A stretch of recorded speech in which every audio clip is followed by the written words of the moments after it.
Hi everybody, good evening. This is Genevieve. This is my first podcast and I apologize because I'm hoarse. I'm still ill.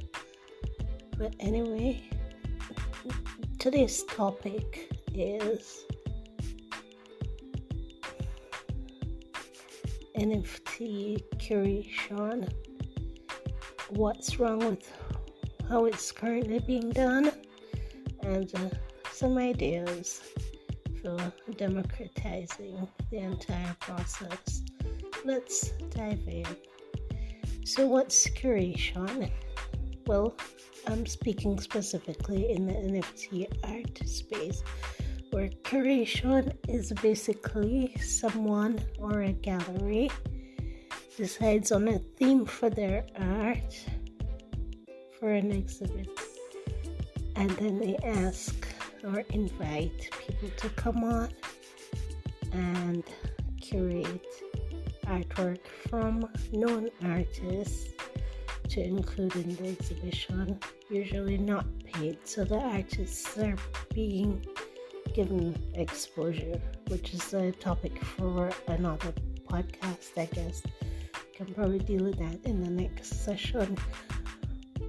In this case, it's usually high profile or there are bragging rights involved.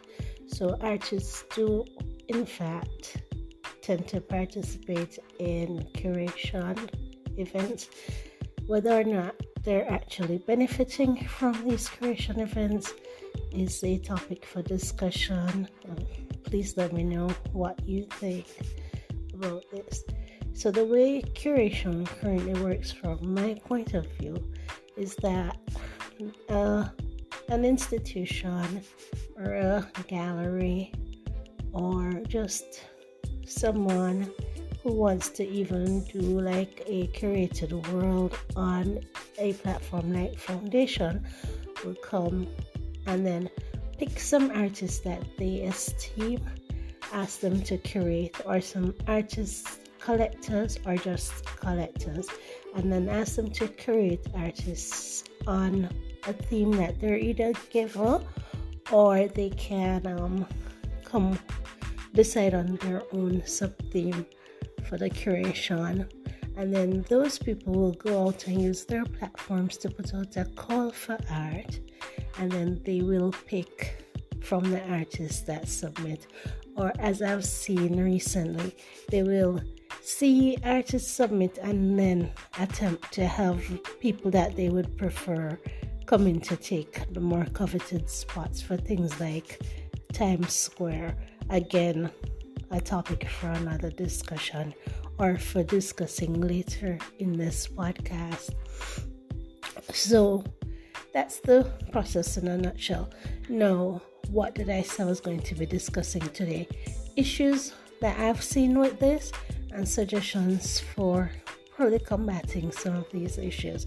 And the issue that I've actually seen, because it just comes down to one issue, is bias. Bias in the curation process and how this marginalizes artists that probably shouldn't be marginalized, and then overexposes artists who probably don't need or appreciate what they're getting. Bias is normal for humans. Everyone has biases. A lot of these biases are subconscious, and we just get up and filter the world according to our background, our experience, and our biases. And we individually see nothing wrong with the way that we apply our biases. We believe that applying our biases is us being fair, for want of a better word, and that is how we judge fair. As the Bible would say, every way of a man is right in his own way. It is the Lord that judges your mind and your heart. And in art, it's the same thing. All the ways of a curator are right in his own estimation. But then what has he actually done, or has she actually done? What they've actually done is that they have applied their bias filter to the art, which is their job. That's what curation is. It's for you to apply your biases to what has been submitted and then pick what you think matches. The question is, when these biases are consistently biased towards a privileged set of people and then consistently biased against an underprivileged set of people, what actually happens? And this is why I decided to even make this podcast, because I've been observing that what is consistently happening on at least my timeline is that people are applying their biases in the curation process, and that is then leading to a downstream of bias that's being passed throughout the curation process and is therefore favoring one privileged set of people repeatedly, while others are being, left out, omitted, inadvertently omitted from opportunities that would benefit their art careers. The thing with this is that the ones who are actually being picked because of the bias are not necessarily getting any boost to their art careers from being picked. It's kind of a weird thing. The thing is that biases already favored them, and they have probably already maxed out the benefit of the favor and the bias that was accorded to them maybe in the first time they were chosen, or by the time they make it to the point of actually being chosen, or if they've been chosen repeatedly and their style is consistent, because then collectors and the general public, or as much of the general public as is interested in NFTs, will have already seen their work, and the next time that you see it, it's pleasant, it's not novel, it's just no background. So there is like a diminishing return being applied to these people. Therefore, the bias is actually not benefiting them as much as it should, and it's not benefiting the people who have been omitted. So we're at a stalemate. All right, so that would be biases. What can we do to mitigate bias in the curation process and to make the process more beneficial to all involved? Well, I don't know if elimination of bias in picking the curators is even possible, because bias is pretty much integral to the process of picking curators. So let's say bias is applied in the curation picking process, the curator picking process.